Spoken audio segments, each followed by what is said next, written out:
നമസ്കാരം. കഥയുടെ സൂക്ഷ്മ വിചാരങ്ങൾ എന്നതാണ്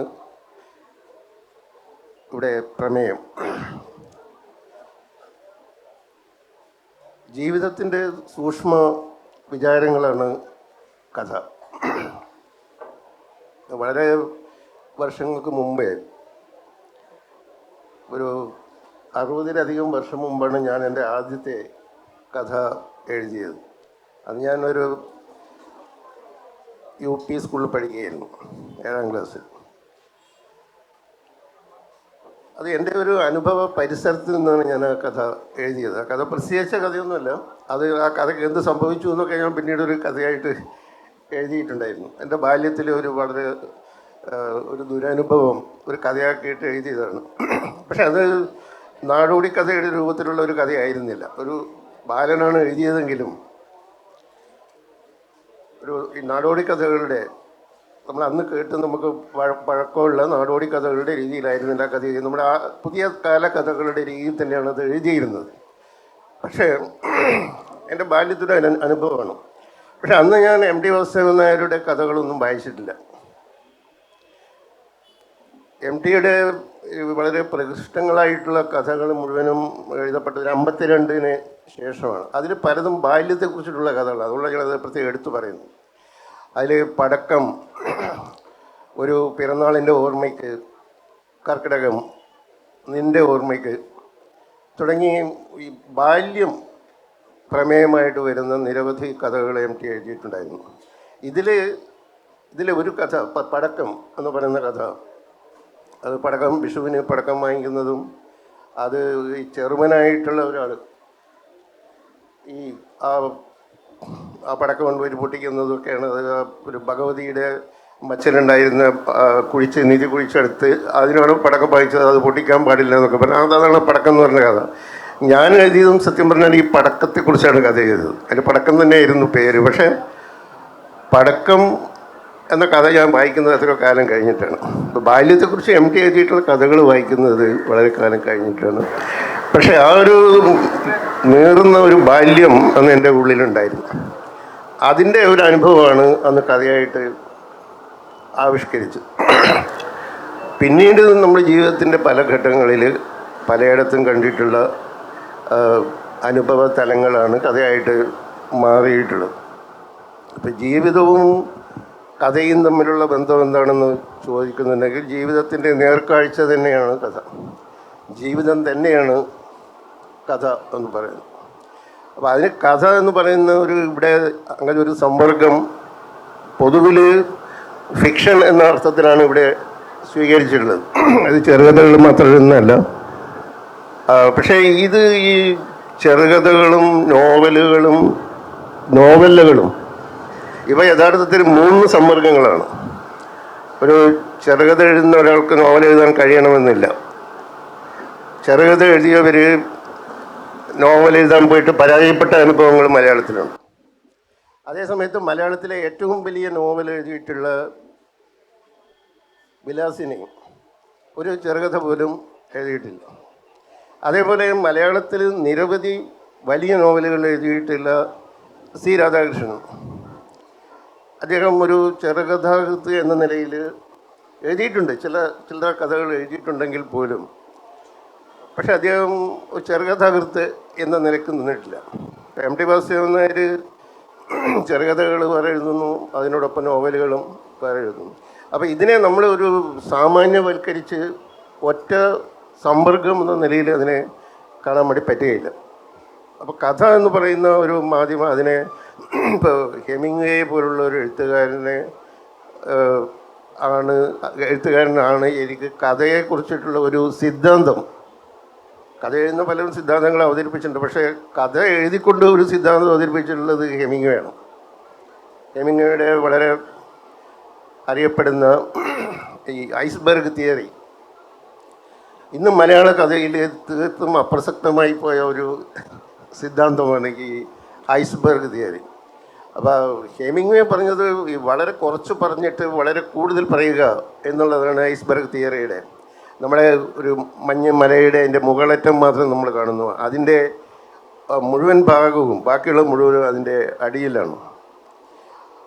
അപ്പോൾ ആ കഥകളിൽ നമ്മൾ പറയാത്ത ഒരുപാട് കാര്യങ്ങൾ അതിനകത്തുണ്ട്. അതാണ് ആ കഥയിലെ സൂക്ഷ്മമായിട്ടുള്ള തലം. ഈ ഹിൽസ് ലൈക്ക് വൈറ്റ് എലഫൻസ് എന്ന് പറയുന്ന കഥ നമ്മൾ വായിച്ചു കഴിഞ്ഞാൽ വളരെ പെട്ടെന്ന് നമുക്ക് മനസ്സിലാവില്ല എന്താണ് ആ കഥയിൽ പറയുന്നത് എന്നുള്ളത്. പക്ഷേ അത് ഹെമിംഗേക്ക് അറിയാം എന്താണ് അതിൽ പറയേണ്ടത് എന്നുള്ളത്. പക്ഷേ അദ്ദേഹം അതിൽ പറഞ്ഞിട്ടില്ല. അത് ഒരു പെൺകുട്ടി ഒരു പുരുഷനും തമ്മിലുള്ള സംഭാഷണം മാത്രമാണ്, ഒരു ബാറിലിരുന്നുള്ള സംഭാഷണം, ഒരു റെസ്റ്റോറൻറ്റിൽ ഇരുന്നിട്ടുള്ള ഒരു സംഭാഷണം മാത്രമാണ് കഥ. പക്ഷേ ആ സംഭാഷണത്തിലൂടെ നമ്മൾ വളരെ സൂക്ഷ്മമായിട്ട് നോക്കിക്കഴിഞ്ഞാൽ അതിലൊരു വലിയ ലോകം അതിനകത്ത് ഉണ്ട്. അപ്പം അങ്ങനെ ചെറിയ രീതിയിൽ വലിയ കാര്യങ്ങൾ പറയാം. ഹെമിംഗേയുടെ തന്നെ ലോകത്തിലെ ഏറ്റവും ചെറിയ കഥ എഴുതിയ ആളെന്നുള്ള ഒരു അനുഭവം അദ്ദേഹത്തിനുണ്ട്. ഒരു വെരി ഷോർട്ട് സ്റ്റോറി എന്ന് പറഞ്ഞിട്ടുള്ളൊരു കഥ എഴുതി. അപ്പോൾ ഇതിലും ചെറിയതായിട്ടൊരു കഥ എഴുതാൻ പറ്റുമെന്ന് ചോദിച്ചപ്പോഴേ ഒരു $10 ബെറ്റ് വെച്ചപ്പോഴേ ഹെമിംഗേ 6 വാക്കുകളിലൊരു കഥ എഴുതി. എല്ലാവർക്കും അറിയാവുന്നൊരു കഥയാണത്. For sale baby shoes unused, ഇതാണ് ആ കഥ. അപ്പോൾ ആ കഥ ഈ കുട്ടികളുടെ ചെരുപ്പ് വിൽപ്പനയ്ക്ക് ഉപയോഗിക്കാത്തവ, ഇങ്ങനെ 5 വാക്കുകളാണ് ആ കഥയിലുള്ളത്. പക്ഷേ ആ കഥയിൽ ഒരു വലിയ ലോകമുണ്ട്. ഈ ന്യൂയോർക്ക് നഗരത്തിൻ്റെ ഒരു വശത്ത് ഈ 2 ബേബി ഷൂസും വെച്ചിട്ട് ഇരിക്കുന്ന ഒരാളെ കുറിച്ചിട്ടാണ് ആ കഥ. അത് എന്തുകൊണ്ട് അയാൾ ആ 2 ചെരുപ്പ് മാത്രം അവിടെ വിൽക്കാൻ വേണ്ടി കൊണ്ടുവന്നു. ആ 2 ചെരുപ്പുകൾ എന്തുകൊണ്ട് അൺയൂസ്ഡായിട്ട് തീർന്നു. അപ്പം അങ്ങനെ നമ്മൾ അതിലത്തെ ഓരോ വാക്കിനെയും നോക്കിക്കഴിഞ്ഞാൽ അതിൻ്റെ പിറകിൽ ഒരു വലിയ ലോകം ഉണ്ട് ഒരു അനുഭവ ലോകമുണ്ട് എന്ന് നമുക്ക് തോന്നും. അപ്പം ഈ ഒരു രചന ശൈലി നമ്മുടെ വർത്തമാനകാല മലയാള കഥയിൽ നിന്ന് ഏതാണ്ട് ഇല്ലാതായിപ്പോയി എന്നുള്ളതാണ് അതിലെ എനിക്ക് ആദ്യമായിട്ട് പറയാനുള്ളത്. അതിനെക്കുറിച്ചിട്ടുള്ള രാമനുണ്ണിയുണ്ട്, ജസ ജോസുണ്ട്, ഡോക്ടർ ഖദീജ മുംതാസ് ഉണ്ട്.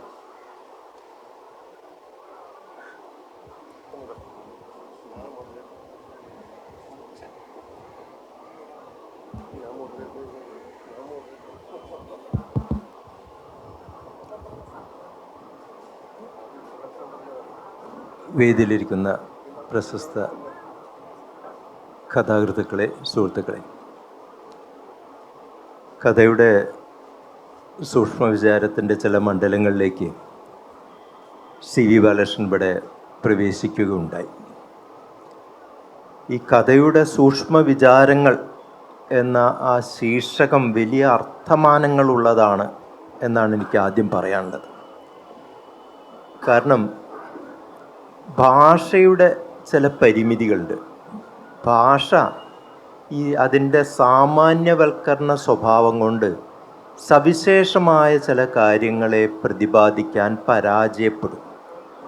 ഇങ്ങനെ ഭാഷയുടെ ഈ സാമാന്യവൽക്കരണത്തിൻ്റെ പരിമിതികളെ അതിവർത്തിച്ചിട്ട് വളരെ നിസ്തുലമായിട്ടുള്ള സവിശേഷമായ അനുഭവങ്ങളെ അവതരിപ്പിക്കലാണ് കഥയുടെ സൂക്ഷ്മവിചാരമായിട്ട് വരുന്നത്. പ്രശസ്ത ഭാഷാ ചിന്തകനായിട്ടുള്ള ജോൺ ബർജർ പറഞ്ഞിട്ടുള്ളൊരു കാര്യം എനിക്ക് ആലോചിക്കാം. എല്ലാ അനുഭവങ്ങൾക്കും പേരുണ്ടായിരുന്നെങ്കിൽ പിന്നെ കവിതയുടെ ആവശ്യമില്ല എന്നാണ്. എല്ലാ അനുഭവങ്ങൾക്കും നമുക്ക് ഓരോ പേരിടാൻ പറ്റിച്ചാൽ പിന്നെ കവിതയുടെ ആവശ്യമില്ല.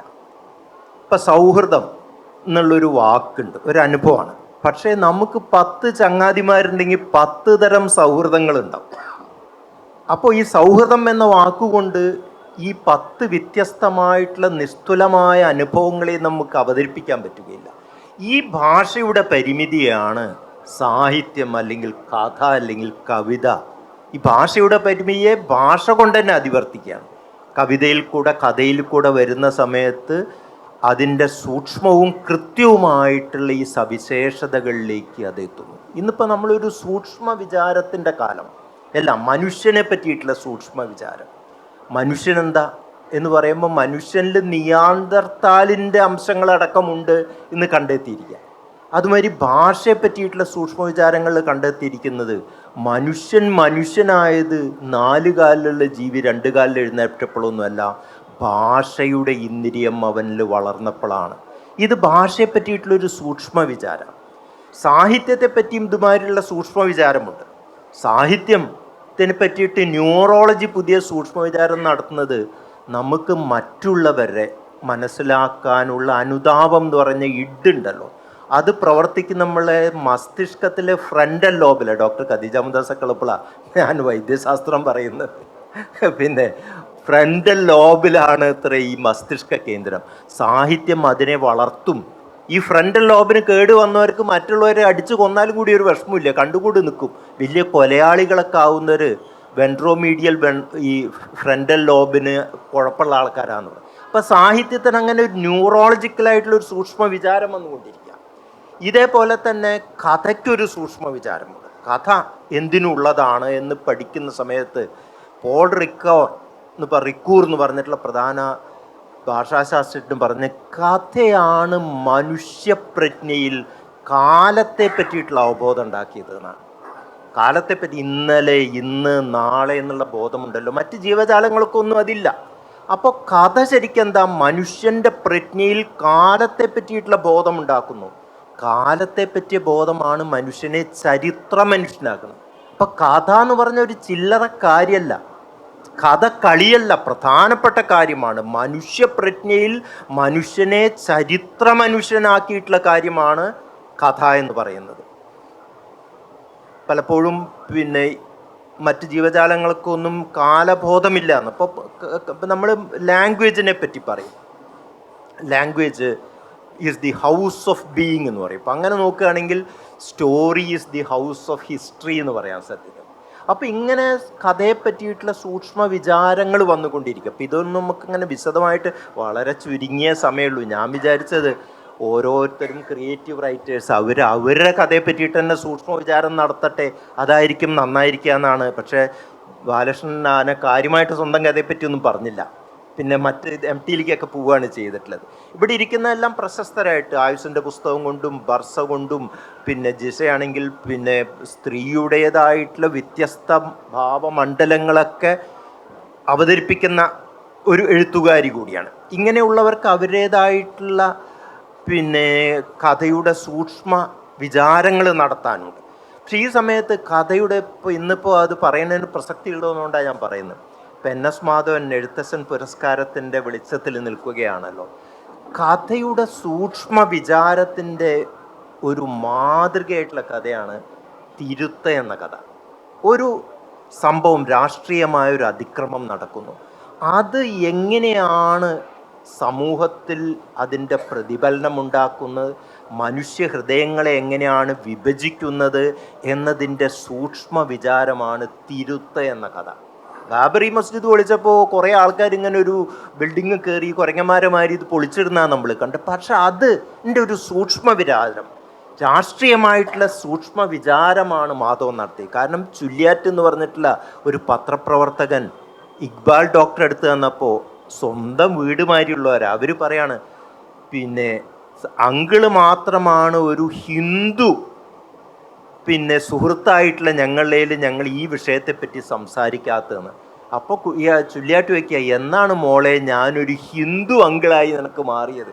അപ്പോൾ ഈ ബാബറി മസ്ജിദ് തകർന്നോടുകൂടി എങ്ങനെയാണ് ഇന്ത്യയിലെ 2 സമുദായങ്ങൾ തമ്മിലുള്ള ആ ബന്ധം, അവരുടെ ഹൃദയങ്ങൾ വേദനാജനകമായ രീതിയിൽ വിഭജിക്കപ്പെട്ടത് എന്നതിൻ്റെ ഒരു സൂക്ഷ്മ വിചാരമാണ് NS മാധവൻ്റെ കഥയിൽ നടക്കുന്നതെന്ന് പറയാൻ പറ്റും. ഇങ്ങനെ നമുക്ക് പ്രത്യക്ഷത്തിൽ കാണാൻ പറ്റാത്ത കാര്യങ്ങളുടെ അനുഭവങ്ങളുടെ സൂക്ഷ്മമായിട്ടുള്ള വിചാരമാണ് കഥയും സാഹിത്യവും എല്ലാം നടത്തുന്നത്. അപ്പോൾ വളരെ വലിയൊരു പിന്നെ വിശാലമായിട്ടുള്ള ഒരു അർത്ഥത്തെ നമ്മൾ രണ്ടാമത്തെ റൗണ്ടിലേക്ക് വരുമല്ലോ. എന്നാൽ പിന്നെ കൂടുതൽ നീട്ടുന്നില്ല. ഞാൻ എൻ്റെ കഥയുടെ ഒരു ഉദാഹരണം, എൻ്റെ പിന്നെ മുഖലക്ഷണം എന്ന് പറഞ്ഞിട്ടുള്ളൊരു കഥയുണ്ട്. അതിൻ്റെ ഒരു സൂക്ഷ്മ വിചാരം, അത് പിന്നെ VP സുകുമാർ അവാർഡൊക്കെ കിട്ടിയിട്ടുള്ളൊരു കഥയാണ്. കാരണം സുകുമാറിൻ്റെ പേരിലാവുകൊണ്ട് ഈ മുഖലക്ഷണം എന്ന കഥയിൽ പിന്നെ ഒരു മാധവവർമ്മ വളരെ പാവം പിടിച്ചിട്ടുള്ളൊരു മനുഷ്യനാണ്. അയാളുടെ മുഖത്തെപ്പറ്റി വർണ്ണിക്കുന്നുണ്ട്. ഇങ്ങനെ അമ്മിഞ്ഞപ്പാലിൻ്റെ നനവ് ഇപ്പോൾ കൂടി വറ്റിപ്പോകാത്ത ഒരു ചുണ്ടാണുള്ളത്. സ്ത്രീകളുടെ പോലെ മസൃണമായിട്ടുള്ള പള്ളക്കവിളാണുള്ളത്. ഇങ്ങനെയുള്ള ആൾക്ക് IPS കിട്ടുകയാണ്. IPS കിട്ടി വലിയ കാര്യമൊക്കെ ആയി, വീട്ടുകാരൊക്കെ സഹകരിച്ചു. അപ്പോൾ ആഹ്ലാദിച്ചു. ഇയാൾ വലിയൊരു മേജറെ ഭാര്യേനായിട്ടൊക്കെ കല്യാണം കഴിച്ചു. അവരുടെ കുടുംബത്തിലൊക്കെ വലിയ പോലീസുകാരൊക്കെയാണ്. അപ്പോൾ ഇയാൾ വളരെ ബുദ്ധിശാലിയായിട്ടുള്ള ആളാണ്. ഈ കഥയുള്ള മാതോർമ്മ. അപ്പോൾ എല്ലാവരും പ്രതീക്ഷയോട് കൂടി നിൽക്കുകയാണ്. ആദ്യം അയാൾക്ക് SP ആയിട്ട് കാശ്മീരിലാണ് അയാൾക്ക് ജോലി കിട്ടുന്നത്. അവിടെ ചെന്നപ്പോൾ പ്രതീക്ഷയ്ക്കൊക്കെ വിപരീതമായിട്ട് ഇയാൾ പരാജയപ്പെടുക. കാരണം ഇയാൾ വളരെ തോളത്ത് കൈയിട്ടിട്ടാണ് പോലീസുകാരോട് വർത്തമാനം പറയുന്നത്. എല്ലാവരോടും വളരെ വിനയത്തോടുകൂടി മര്യാദയോടുകൂടിയാണ് പെരുമാറുന്നത്. അപ്പോൾ സ്വന്തം പോലീസുകാരുടെ സബോർഡിനേറ്റ്സ് അടക്കം ഇയാൾക്ക് വില കൊടുക്കാതെ ചെയ്യുന്ന. അങ്ങനെ ഒടുക്കം പോലീസ് ട്രെയിനിങ് കോളേജിലത്തെ ഒരു ട്രെയിനർ ഇയാളുടെ മുഖം മാറ്റിയില്ലെങ്കിൽ രക്ഷപ്പെടാൻ പറ്റില്ല. ഇയാളുടെ മുഖത്ത് തന്നെ ഒരു പ്ലാസ്റ്റിക് സർജറി നടത്തിയിട്ട് മനോഹരമായ ചുണ്ടുകളൊക്കെ കത്തിരിക്കുക, മുഖം വിരൂപമാകുകയാണ്. ഇയാൾ തുമ്മുമ്പോൾ ഭീകരമായിട്ടുള്ള ശബ്ദം ഉണ്ടാവുകയാണ്. ഇങ്ങനെ ഇയാളെ ക്രൂരമായിട്ടുള്ള മുഖം ഇയാൾക്ക് വന്നോടുകൂടി ഇയാൾ അടിച്ചടിച്ച് കയറൽ തുടങ്ങി. എല്ലാവരും ഇയാളെ കാണുമ്പോൾ പേടിക്കും. അപ്പോൾ ഇതിലൊരു സൂക്ഷ്മ വിചാരമുണ്ട് ജീവിതത്തെപ്പറ്റി. മര്യാദയും ധർമ്മവും വിനയൊന്നും ചെലവാവാത്തൊരു കാലമാണിത്. മുഷ്കും ധിക്കാരവും ഒക്കെയാണ് കൂടുതൽ ചെലവാകുന്നത് എന്നൊരു ജീവിതത്തിൻ്റെ ഒരു സൂക്ഷ്മ വിചാരം ഇതിൻ്റെ അകത്ത് നമുക്ക് നടക്കുന്നതാണ്. ഇപ്പോൾ CVയുടെ കഥ ആയുസിൻ്റെ പുസ്തകത്തിലാണെങ്കിൽ ഒരു കുടിയേറി വന്നിട്ടുള്ളൊരു കുടുംബത്തിൻ്റെ അതിൽ യോഹന്നാം എന്നൊരു കഥാപാത്രത്തിൻ്റെ വ്യാവഹാരിക ജീവിതത്തിലുള്ള വേദനകളും സംഘർഷങ്ങളുടെയും സൂക്ഷ്മ വിചാരം നടക്കുന്നു. ഖദീജ മുംതാസിലെ ബർസയിലാണെങ്കിൽ ഇവിടെ ഹിന്ദിയക്കാരായിട്ടുള്ള ഗർഭിണികളുടെ ഇവിടെ തന്നെ മറ്റേ അറബികളായിട്ടുള്ള ഗർഭിണികളെയും മിശ്രികളായിട്ടുള്ള ഗർഭിണികളെയും ഇവരെല്ലാം വ്യത്യാസങ്ങളുടെ ഒരു സൂക്ഷ്മ വിചാരം നടത്തിക്കൊണ്ടിരിക്കുകയാണ്. ഇങ്ങനെയാണ് എഴുത്തിൻ്റെ കഴുത്ത്. ജിസയുടെ ആണെങ്കിൽ സ്ത്രീയുടെ മുദ്ര പതിഞ്ഞിട്ടുള്ളതിൻ്റെ എല്ലാ ആവിഷ്കാരങ്ങളും, ജിസയുടെ പല കാര്യങ്ങളിലും എനിക്ക് മാധവിക്കുട്ടീനെ ഓർമ്മ വരാം. ഒരു സ്ത്രീയുടെ സഹസ്രമുഖ സ്വഭാവം. സരസ്വതി അമ്മയിലൊക്കെ ആണെങ്കിൽ സ്ത്രീയുടെ ഒരൊറ്റ മുഖേ കാണാൻ പറ്റൂ. മാധവിക്കുട്ടിയിലാണെങ്കിൽ പ്രണയരഹിതമായിട്ടുള്ള സ്ത്രീ പുരുഷ ബന്ധത്തെ ഒരാളുടെ വായിൽ ഉമിനീർ മറ്റൊരാളുടെ വായിലേക്കാകുന്ന പോലെ അശ്ലീലമാണ് എന്ന് പറയുന്ന മാധവിക്കുട്ടി തന്നെയാണ് മറുഭാഗത്ത് പറയുന്നത്. സ്നേഹിക്കുന്ന പുരുഷൻ്റെ മാറിൽ കിടക്കുന്നതാണ് ഏറ്റവും വലിയ സ്വർഗം. അപ്പോൾ സ്ത്രീയുടെ എല്ലാ ഭാവമണ്ഡലത്തെയും ഇങ്ങനെ അവതരിപ്പിക്കുന്നത് ഇവരൊക്കെ വരും. ഇപ്പം ഇങ്ങനെയുള്ള നമ്മൾ ഈ പൊതുവായിട്ടുള്ള സാമാന്യവൽക്കരത്തിൽ നിന്ന് വിട്ടു നിന്നുകൊണ്ടുള്ള സൂക്ഷ്മമായിട്ടുള്ള ഭാവങ്ങൾ സത്യങ്ങൾ എല്ലാം ആവിഷ്കരിക്കാനാണ് കഥയും സാഹിത്യവുമായിട്ടുള്ളത്. ഇന്നിപ്പോൾ ഈ സത്യാനന്തര കാലത്ത് ഭാഷ എന്ന് പറഞ്ഞാൽ കളവ് പറയാൻ ഉപയോഗിക്കുന്ന ഒരു സാധനമായി മാറിയത്. ഇതാണ് ലോകം ഗുണം പിടിക്കാത്തത്. ഭാഷ എന്ന് പറഞ്ഞാൽ ഇറ്റ്സ് എ കോൺട്രാക്ട്. മനുഷ്യ ഭാഷ എന്ന് പറഞ്ഞാൽ സത്യം പറയാൻ വേണ്ടിയിട്ടാണ് മനുഷ്യഭാഷ കൊണ്ട് ഉദ്ദേശിച്ചത്. അത് കളവ് പറയാനുള്ളതല്ല. ഭാഷയുടെ അകത്തൊരു നീതിയുമുണ്ട്. ഒരാൾക്ക് മാത്രമായിട്ടൊരു ഭാഷയില്ല. ഒന്നിലധികം ആൾക്കാരുണ്ടാവുമ്പോഴേ ഭാഷ ഉണ്ടാകുന്നുള്ളൂ. Language is a contract. ഞാൻ സത്യമേ പറയുന്നു എന്ന ഇംപ്ലൈഡ് ആയിട്ടുള്ളൊരു കരാറ് ഭാഷയിലുണ്ട്. അതിനെ തകർത്തുകൊണ്ടിരിക്കുക. ചരിത്രം എന്ന് കളവ് പറഞ്ഞുകൊണ്ടിരിക്കുകയാണ്. അപ്പോൾ പിന്നെയും തമ്മിൽ ഭേദമായിട്ട് സത്യം പറയുന്നത് ഇന്ന് സാഹിത്യമാണ്. അതുകൊണ്ട് സാഹിത്യത്തിന് കഥയുടെ ഈ സൂക്ഷ്മമായിട്ടുള്ള വിചാരങ്ങൾക്ക് രാഷ്ട്രീയവും സാമൂഹ്യവുമായിട്ടുള്ള പ്രസക്തിയുണ്ട്. നമ്മുടെ കെട്ട ലോകത്തെ സത്യത്തിലേക്കും സ്നേഹത്തിലേക്കും എല്ലാം ആനയിക്കാൻ സാഹിത്യത്തിന് സാധിക്കും എന്ന് പ്രധാനപ്പെട്ടാണ്. സാഹിത്യം പരക്ലേശ വിവേകത്തിൻ്റെയാണ്. സഹജീവിയുടെ ഹൃദയത്തിലേക്ക് കടക്കാനുള്ള പ്രവേശന കവാടമാണത്. അതുകൊണ്ട് ഇന്ന് എല്ലാവരും അന്യരായിക്കൊണ്ടിരിക്കുന്ന ലോകത്ത് നമ്മൾ ശിവശങ്കരിയാണ്, തമിഴിലെ ശിവശങ്കരി പറഞ്ഞു, നിറ്റ് ഇന്ത്യ ത്രൂ ലിറ്ററേച്ചർ. ഇന്ന് നമുക്ക് പറയാനുള്ളത് knit the world through literature. സാഹിത്യത്തിൽ കൂടെ, കഥയിൽ കൂടെ, കവിതയിൽ കൂടെ ഇന്ന് വിഭജിതമായി കൊണ്ടിരിക്കുന്ന, പരസ്പരം തച്ച് കുലം തന്നെ മുടിയുമെന്ന അവസ്ഥയിലെത്തിക്കുന്ന മനുഷ്യരാശിയെ യോജിപ്പിക്കാൻ കഥയ്ക്ക് കഴിയട്ടെ. ഇതായിരിക്കട്ടെ കഥയുടെ സൂക്ഷ്മ വിചാരം. നമസ്കാരം.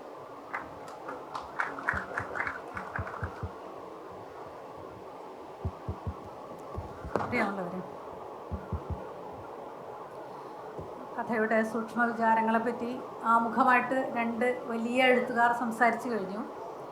പ്രായം കൊണ്ട് ഞാൻ അവരോടൊപ്പമാണെങ്കിലും ഒരുപക്ഷെ കൃതികളുടെ കാര്യത്തിൽ, എണ്ണത്തിൻ്റെ കാര്യത്തിൽ ഒരുപക്ഷെ ഞാൻ അവരോടൊപ്പം എവിടെയും എത്തുന്നില്ല, അല്ലെങ്കിൽ അതിൻ്റെ ക്വാളിറ്റിയുടെ കാര്യത്തിലും ഞാൻ അങ്ങനെ തന്നെ വിചാരിക്കുന്നു. ഒരുപക്ഷെ സാംസ്കാരികവും സാമൂഹ്യപരവും ലിംഗപരവും തൊഴിൽപരവുമായ കാരണങ്ങളാൽ വളരെ വൈകി മാത്രം എഴുത്തിലേക്ക് വന്നിട്ടുള്ള ഒരാളാണ് ഞാൻ.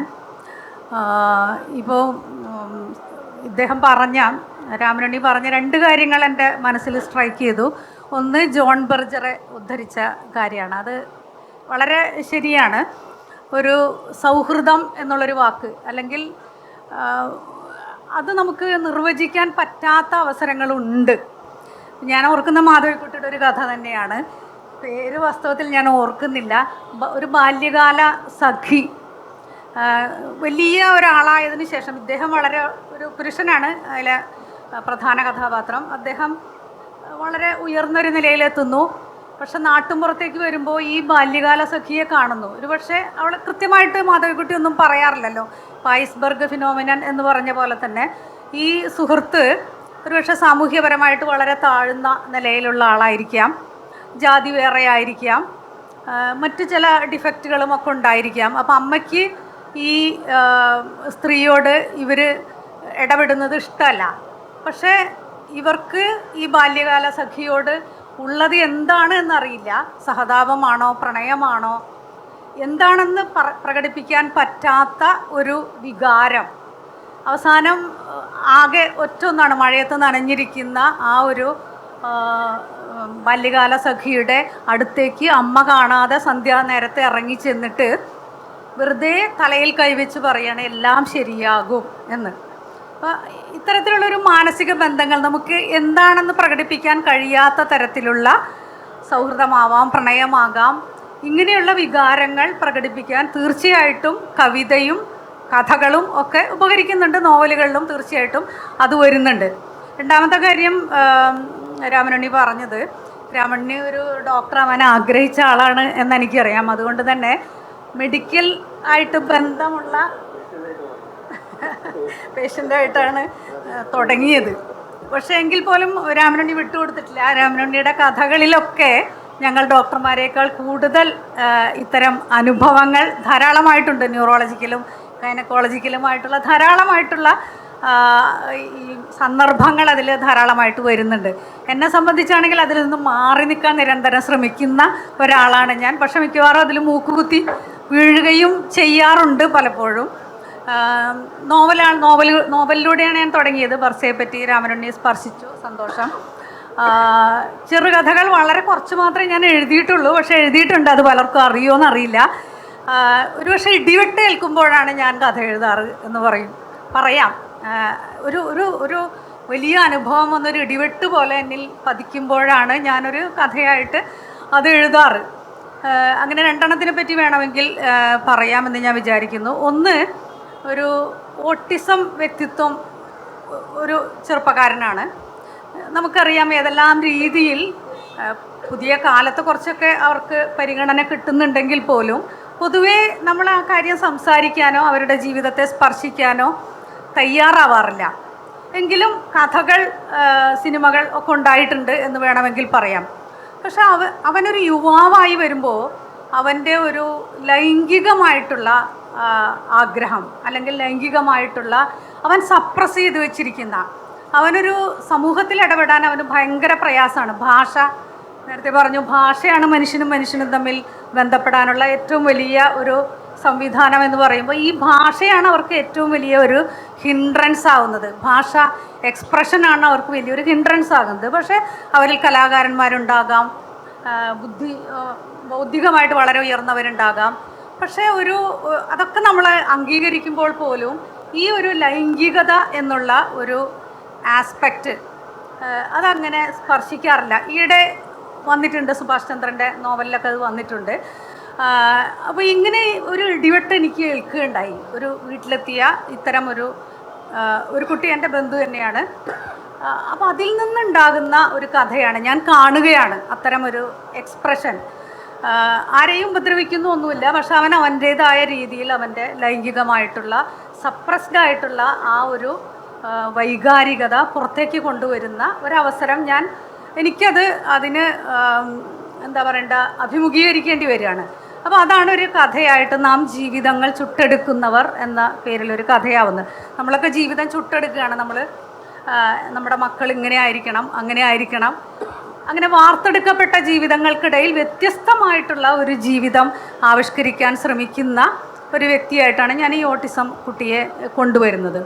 രണ്ടാമത് എനിക്ക് ഇടിവെട്ടേറ്റത് ഒരു മെഡിക്കൽ രംഗത്ത് നിന്ന് തന്നെയായിരുന്നു. അത് ഒരു ഡോക്ടർ ആക്രമിക്കപ്പെടുന്നു, ഒരു രോഗിയുടെ ബന്ധുക്കളാൽ ആക്രമിക്കപ്പെടുന്നു. നമുക്ക് സ്ഥിരം കേൾക്കുന്ന ഒന്ന് തന്നെയാണല്ലോ അത്. ഞാൻ വർക്ക് ചെയ്യുന്ന സമയത്താണ്. അന്നൊരു ബന്ധാണ്, മീൻസ് ഒരു മെഡിക്കൽ പണിമുടക്കാണ്. ഒരു ഡോക്ടറെ, ഒരു യങ് ഡോക്ടറെ, ലേഡി ഡോക്ടറെ, ഒരു പേഷ്യൻറ്റിൻ്റെ അമ്മൂമ്മ, ഒരു കുട്ടിയാണ്, പേഷ്യൻ്റെ അമ്മൂമ്മ തല്ലി എന്ന് പറഞ്ഞുകൊണ്ട് സ്ട്രൈക്കാണ്. അങ്ങനെ എല്ലാവരും സ്ട്രൈക്കിലാണ്. പക്ഷെ ഞങ്ങൾ സീനിയറൊക്കെ ആയതുകൊണ്ട് ഞങ്ങളൊക്കെ അവിടെ ഉണ്ട്. പെട്ടെന്ന് നമ്മൾ കേൾക്കുന്ന ആ കുട്ടി ICUയിൽ മരണപ്പെട്ടു എന്നാണ്. അപ്പോൾ അതെന്നിലുണ്ടാക്കിയ ഒരു ഇമ്പാക്റ്റാണ്. ഇനി ചിന്നമ്മു പറയട്ടെ എന്ന് പറഞ്ഞിട്ടൊരു കഥയുണ്ട്. ചിന്നമ്മു ഈ അമ്മൂമ്മയാണ്. അമ്മൂമ്മ വളരെ കഷ്ടപ്പെട്ട് കുട്ടിക്ക് പാമ്പ് കടിക്കുമ്പോൾ ആരുമില്ല, കുട്ടീൻ്റെ അമ്മയും അച്ഛനും ഒന്നും സ്ഥലത്തില്ല. ഒരു അയൽക്കാരൻ്റെ ബൈക്കിൽ കയറ്റി മെഡിക്കൽ കോളേജിൽ എത്തിക്കുന്ന കുഞ്ഞ്, ആ അമ്മയുടെ സങ്കടങ്ങൾ മനസ്സിലാക്കാൻ സാധിക്കാതെ, ഇത് കാഷ്വാലിറ്റി കുട്ടികളുടെ അല്ല, മറ്റേ കാഷ്വാലിറ്റിയിലാണ്, അവിടെ പോകണം. അങ്ങനെ കുറേ കഴിഞ്ഞതിന് ശേഷം കുട്ടിയോട് പറയാണ് സീരിയസ് ആണ് കേട്ടോ എന്ന് പറയുമ്പോൾ ഈ അമ്മ എന്താ നിങ്ങൾ പറയുന്നത് എന്ന് പറഞ്ഞുകൊണ്ട് ഇങ്ങനെ ഡോക്ടറെ ഒന്നിങ്ങനെ അടിച്ചു എന്ന് നമുക്ക് പറയാൻ പറ്റില്ല. അതൊരു വൈകാരികമായിട്ടുള്ള എക്സ്പ്രഷൻ ആയിരുന്നു. പക്ഷേ പിന്നീട് ഡോക്ടർമാരൊക്കെ സമരം ചെയ്യുന്നു, ഇവരെ വിളിച്ച് എൻക്വയറി നടത്തുന്നു. ആ സമയത്താണ് ഈ കുട്ടി മരിക്കുമ്പോൾ എന്തായിരിക്കും സംഭവിച്ചിട്ടുണ്ടാകുക, ആ ഒരു ആലോചനയിലാണ് ഇനി ചിന്നമ്മു പറയട്ടെ എന്ന കഥ വന്നിട്ടുള്ളത്. അതിനുശേഷം ഞാൻ കുറേ കാലം കഥകളൊന്നും എഴുതിയിട്ടില്ല. കാരണം എഴുത്തുകാരുടെ കഥകളുടെ ആ ഒരു എന്താ പറയണ്ടേ, അത് കണ്ട് ആസ്വദിക്കാനായിരുന്നു വാസ്തവത്തിൽ എനിക്കിഷ്ടം.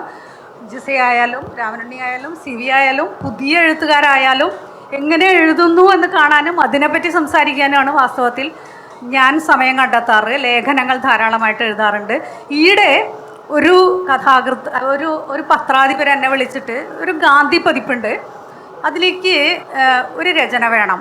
ഞാൻ പറഞ്ഞു ഓക്കെ, ഇഷ്ടംപോലെ ലേഖനങ്ങൾ ഞാൻ എഴുതുന്നുണ്ട്, ഗാന്ധി, അംബേദ്കർ, ഓക്കെ, എനിക്ക് ഇഷ്ടപ്പെട്ട വിഷയം തന്നെ ഞാൻ എഴുതാം എന്ന് പറയുമ്പോൾ ഇദ്ദേഹം പറയുകയാണ് ഞങ്ങൾക്ക് ഡോക്ടറെ ലേഖനം വേണ്ട, ഞങ്ങൾക്കൊരു കഥ വേണം എന്ന് പറയുമ്പോൾ അങ്ങനെയാണ് കുറേ വർഷങ്ങൾക്ക് ശേഷം ഞാനിപ്പോൾ ഈയിടെ ഒരു കഥ എഴുതിയത്. അത് 14 ഇന്ത്യൻ കഥകൾ എന്നുള്ള ഒരു സമാഹാരത്തിൽ ഈയിടെ അത് ഉൾപ്പെടുത്തുകയും ചെയ്ത് എനിക്ക് വളരെ സന്തോഷം നൽകുന്നതായിരുന്നു. അതും ഒരുപക്ഷെ എനിക്ക് പഴയൊരു ഇടിവെട്ടേറ്റതിൻ്റെ ഒരു ഓർമ്മയിലാണ് ഞാൻ ആ കഥ എഴുതിയത്. കാരണം ഗാന്ധിയെ കുറേയൊക്കെ വിമർശിച്ചിട്ടുള്ള ഒരാളാണ് ഞാൻ, അംബേദ്കറെ ഇഷ്ടപ്പെട്ടിട്ടുള്ള ഒരാളാണ് ഞാൻ. പക്ഷെ ഗാന്ധിയെ പതുക്കെ എൻ്റെ ഹൃദയത്തോട് ചേർത്ത് തുടങ്ങുന്ന ഒരു സമയത്ത് ഒരു അംബേദ്കർ അനുസ്മരണ വേദിയിൽ വെച്ചിട്ട് ഒരു ദളിതനായ ഒരു പ്രഭാഷകൻ ഗാന്ധിയെ അതിഭീകരമായിട്ട് ആക്രമിക്കുന്ന, ഗാന്ധിയാണ് ഞങ്ങളുടെ പുരോഗമനത്തെ അതിന് വിഘാതമായി നിന്നത് എന്നുള്ള രീതിയിൽ ഒരു പ്രഭാഷണം ഞാൻ കേൾക്കുകയുണ്ടായി. അപ്പം അതുണ്ടാക്കിയ ഒരു ചിന്തയിൽ നിന്നാണ് വാസ്തവത്തിൽ ഈ ഒരു കഥ വന്നിട്ടുള്ളത്. എന്തുകൊണ്ട് ആ ഒരു ദളിത് ചിന്തകൻ അങ്ങനെ അല്ലെങ്കിൽ പ്രഭാഷകൻ അങ്ങനെ ഒരു പ്രഭാഷണം നടത്തിയെന്ന് ചോദിക്കുമ്പോൾ അവരുടെ ഒരു സോഷ്യൽ അവർ വളർന്ന ഒരു സോഷ്യൽ ബാക്ക്ഗ്രൗണ്ട് നമ്മൾ മനസ്സിലാക്കണം. അപ്പോൾ ഒരു ദളിത് ബാലനിലൂടെയാണ് ആ കഥ പറയുന്നത്. അവൻ യൗവനത്തിലെത്തുന്ന വരെയുള്ള അല്ലെങ്കിൽ കൗമാരത്തിലെത്തുന്ന വരെയുള്ള ഒരു കഥയാണ്. ധീര നൂതന ലോകം എന്ന് പറഞ്ഞിട്ടുള്ളൊരു കഥ ഞാൻ ഈയിടെ എഴുതിയിട്ടുണ്ട്. ഇത്രയും പറഞ്ഞുകൊണ്ട് ഞാൻ നിർത്തുകയാണ്. നീണ്ടുപോയെങ്കിൽ ക്ഷമിക്കുക.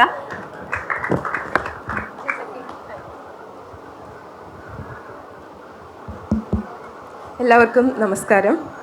കഥയെഴുത്തിൽ വളരെ സീനിയേഴ്സായിട്ടുള്ള ആൾക്കാരുടെ കൂടെ ഇരുന്ന് കഥയെക്കുറിച്ച് സംസാരിക്കുന്നത് ശരിക്കും പറഞ്ഞാൽ അധിക പ്രസംഗമാണ്.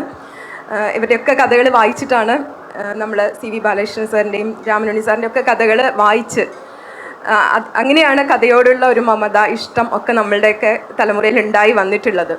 അപ്പോൾ ഞാൻ വളരെ ലേറ്റായിട്ട് കഥ എഴുതാൻ തുടങ്ങിയ ആളാണ്. പക്ഷെ ഞാൻ വിചാരിക്കാറുണ്ട്, കഥ എന്ന് പറയുന്നത് എത്രമാത്രം ഒരു അതിജീവനത്തിനുള്ള ഒരു ഉപാധിയാണെന്ന് ഓർക്കാറുണ്ട്. നമ്മളുടെ ആദ്യകാലം, മനുഷ്യരുണ്ടായ കാലം മുതൽ കഥയുണ്ട്. അപ്പോൾ ഒരാൾക്ക് മറ്റൊരാളോട് എന്തെങ്കിലും സംസാരിക്കാനുണ്ടെങ്കിൽ അത് വെറും കേവലമായിട്ടുള്ള ആശയവിനിമയമല്ല, കുറച്ചുകൂടി അതിനെ കഥാത്മകമാക്കിയിട്ട് അതിനെ കുറച്ചും കൂടി ആലങ്കാരികമാക്കിയിട്ടൊക്കെ ആയിരിക്കും ചിലപ്പം പൊടുപ്പും തൊങ്ങലൊക്കെ വെച്ചിട്ടായിരിക്കും പലപ്പോഴും സംസാരിക്കുക. അങ്ങനെ സംസാരിക്കുമ്പോഴായിരിക്കാം ആദ്യത്തെ കഥ ഉണ്ടായതെന്ന് ഞാൻ വിചാരിക്കുന്നു. പക്ഷേ നമ്മുടെ ലിഖിത കഥാസാഹിത്യമൊക്കെ ആലോചിക്കുമ്പോൾ, ഡെക്കാമറോൺ കഥകളായാലും അതുപോലെ 1001 രാവുകളൊക്കെ ആലോചിക്കുമ്പോൾ ശരിക്കും അതിശയം തോന്നാറുണ്ട്. എല്ലാം ഒരു തരം അതിജീവനാണ്. ഇപ്പോൾ ഒരു വാൾമുനയുടെ മുമ്പിലിരുന്നിട്ട് കഥയോ ജീവിതമോ എന്നുള്ളൊരു ക്വസ്റ്റ്യൻ ആയിരിക്കും ചിലപ്പോൾ ഷെഹ്റസാദ് നേരിട്ടിട്ടുണ്ടാവുക. അപ്പോൾ ജീവിക്കണം എന്നുള്ള അത്രയും അഭിവാഞ്ച കൊണ്ട്, അത്രയും ഒരു ആസക്തി കൊണ്ടായിരിക്കാം അവൾ നിരന്തരമായിട്ട് കഥ പറഞ്ഞുകൊണ്ടിരുന്നത്. അതേപോലെ ഡെക്കാമറോൺ കഥകൾ, അതിലുണ്ട കാര്യങ്ങൾ, പ്ലേഗ് ബാധിച്ച സമയത്ത് ആ നാട്ടിൽ നിന്ന് ഫ്ലോറൻസിൽ നിന്ന് രക്ഷപ്പെട്ടു പോകുന്ന ഒരു 10 പേര് പറയുന്ന കഥകളാണ്. അപ്പം അത്രയും അസുഖകരമായിട്ടുള്ള കാലത്ത്, ഒരുപാട് ടെൻഷനും സമ്മർദ്ദങ്ങളും ഒക്കെ ഉള്ള കാലത്തും അവർ കഥ പറഞ്ഞ് രസിച്ചു. കഥ പറഞ്ഞ് നമ്മളെ രസിപ്പിച്ചു. ഇപ്പോഴും നമുക്ക് രസമായിട്ട് വായിക്കാൻ പറ്റുന്ന കഥകളാണ് അതൊക്കെ. അപ്പോൾ കഥയ്ക്ക് അത്തരം ഒരു മാജിക്കലായിട്ടുള്ള ഒരു പവർ, ഒരു ശക്തിയുള്ള ഒരു മാധ്യമമാണ് കഥ എന്ന് ഞാൻ വിചാരിക്കാറുണ്ട്. സാറും പറഞ്ഞു. അപ്പോൾ കഥ ജീവിതം കഥ പോലെ എന്നൊക്കെ നമുക്ക് വേണമെങ്കിൽ പറയാം. കഥയോ ജീവിതമോ എന്നുള്ള തെരഞ്ഞെടുപ്പിൽ രണ്ടും ഒരുപോലെ നമുക്ക് വളരെ പ്രധാനപ്പെട്ടതാണ്. ഈ കോവിഡ് കാലത്താണ് കഥ കൂടുതൽ ശക്തമായിട്ട് തിരിച്ചു വന്നതെന്ന് ഞാൻ വിചാരിക്കാറുണ്ട്. ഒരുപാട് കഥാ ചർച്ചകളൊക്കെ ഓൺലൈനായിട്ടൊക്കെ നടന്ന ഒരു കാലമാണത്. കവിയരങ്ങുകളുടെ ഒക്കെ ഒരു സ്ഥാനം, കഥ വായന, കഥ പറച്ചിൽ, കഥാ ചർച്ചകൾ, അതൊക്കെ ആ സ്ഥാനം അവർ നേടിയെടുത്ത ഒരു കാലമാണ് കോവിഡ് എന്ന് ഞാൻ വിചാരിക്കാറുണ്ട്. അപ്പോൾ കഥ പറച്ചിൽ എന്ന് പറയുന്നത് എല്ലാ കാലത്തും ഒരു ഔഷധ ഗുണമുള്ള ഒരു സംഗതിയാണ്. നമ്മുടെ മാനസികമായിട്ടുള്ള ഉണർവ്, ഉത്തേജനം, ജീവിതത്തോടുള്ള പ്രതീക്ഷയൊക്കെ ഉണ്ടാക്കി തരുന്ന ഒന്നാണ് കഥ പറച്ചിൽ എന്ന് തന്നെ ഞാൻ വിചാരിക്കുന്നു. ഈ ഓൺലൈൻ കാലത്ത് തുടങ്ങിയ കഥ ചർച്ചാ ഗ്രൂപ്പുകളൊക്കെ ഇപ്പോഴും വളരെ സജീവമായിട്ട് ഓൺലൈനായിട്ട് തന്നെ അത്തരം ചർച്ചകൾ നടത്തുന്നുണ്ട്. അതും എനിക്കൊരു അതിശയമാണ്. ഒരുപാട് ആളുകൾ വന്നിട്ട് ആ ആനുകാലികങ്ങളിലൊക്കെ പ്രസിദ്ധീകരിച്ച ശ്രദ്ധേയമായിട്ടുള്ള കഥകളെക്കുറിച്ച് വളരെ ഗൗരവത്തോടെ ചർച്ച ചെയ്യുന്നത് കാണാറുണ്ട്. അപ്പോൾ കഥ, എനിക്ക് തോന്നുന്നത് അത് നോവലായാലും കഥയായാലും ചെറുകഥയായാലും ഒരിക്കലും ഏറ്റവും പ്രസക്തിയുള്ള, അല്ലെങ്കിൽ എല്ലാ കാലത്തും സജീവമായിട്ടുള്ള ഒരു സാഹിത്യ രൂപമായിരിക്കും എന്നാണ് എനിക്ക് അതിനെക്കുറിച്ച് പറയാനുള്ളത്. കഥയുടെ സൂക്ഷ്മ വിചാരങ്ങൾ എന്നാണ് നമ്മളുടെ വിഷയം. അപ്പോൾ അതിനെക്കുറിച്ച് ഇവരൊക്കെ വളരെ ആധികാരികമായിട്ട് സംസാരിച്ചു. അപ്പോൾ കഥ വളരെ സൂക്ഷ്മ തലങ്ങളിലേക്ക്, അല്ലെങ്കിൽ ആഖ്യാനത്തിലെ ഭാഷ, ഞാൻ എപ്പോഴും വിചാരിക്കുന്ന ഒരു കാര്യം, ചരിത്രം, വർത്തമാനം, മനുഷ്യൻ, ഈ 3 ഘടകങ്ങളെയും വളരെ വ്യത്യസ്തമായിട്ടുള്ള അനുപാതങ്ങളിൽ കൂട്ടിച്ചേർക്കുമ്പോൾ ഉണ്ടാവുന്ന ഒരു സങ്കീർണത, സന്ദിഗ്ധത, സൗന്ദര്യം, അതൊക്കെയാണ് എല്ലാ കഥാകൃത്തുക്കളും കൈകാര്യം ചെയ്യുന്നതെന്ന് ഞാൻ വിചാരിക്കുന്നു. അതിനെ തന്നെ നമുക്ക് പല രീതിയിൽ, ഇപ്പോൾ പുതിയ കാലത്തുമ്പോൾ ഇപ്പോൾ നവ ലിബറൽ കാലം എന്ന് പറയുന്ന ഒരു കാലം, ഉത്തരാധുനികത, അതിനുശേഷമുള്ള ഉത്തരാധുനിക അനന്തരത എന്നൊക്കെ പറയുന്ന കാലത്താണ്, പോസ്റ്റ് ട്രൂത്തിൻ്റെ കാലം. അപ്പോൾ അങ്ങനെ പല കാലങ്ങളിലൂടെ പല അനുഭവങ്ങളിലൂടെയാണ് നമ്മൾ കടന്നു പോകുന്നത്. അപ്പോൾ ആ അനുഭവങ്ങളൊക്കെ കഥയ്ക്ക് വിഷയമായിട്ട് കടന്നു വരാം.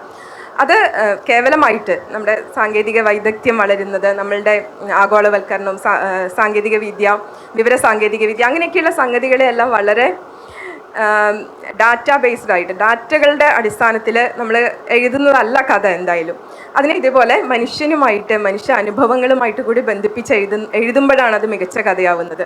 രാമനുണ്ണി സാറിൻ്റെയൊക്കെ പല കഥകളും വായിക്കുമ്പോൾ എത്ര സമകാലികമാണെന്ന് തോന്നാറുണ്ട്. അതേപോലെ CV ബാലകൃഷ്ണൻ സാറിൻ്റെ കഥകൾ, എന്നെ സംബന്ധിച്ച് ഹൃദയം കൊണ്ടാണ് കഥ വായിക്കേണ്ടത്. അപ്പോൾ ആ ഒരു നമ്മളിങ്ങനെ ചുറ്റി വലിച്ചിടുന്ന, കഥയ്ക്കുള്ളിലേക്ക് വലിച്ചിടുന്ന എന്തോ ഒരു ശക്തി പലപ്പോഴും CV ബാലകൃഷ്ണൻ സാറിൻ്റെ കഥകൾക്ക് തോന്നാറുണ്ട്.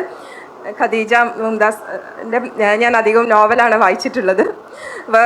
അപ്പോൾ ഓരോന്നിനും അതിൻ്റേതായ എന്നുവെച്ചാൽ ഓരോ കഥയും വ്യത്യസ്തമാവുന്നത്, കാര്യങ്ങൾ ഇതൊക്കെ തന്നെയാണ്, ഇതേ അടിസ്ഥാന ഘടകങ്ങൾ ഉപയോഗിച്ചിട്ടാണ് കഥ എഴുതുന്നത്.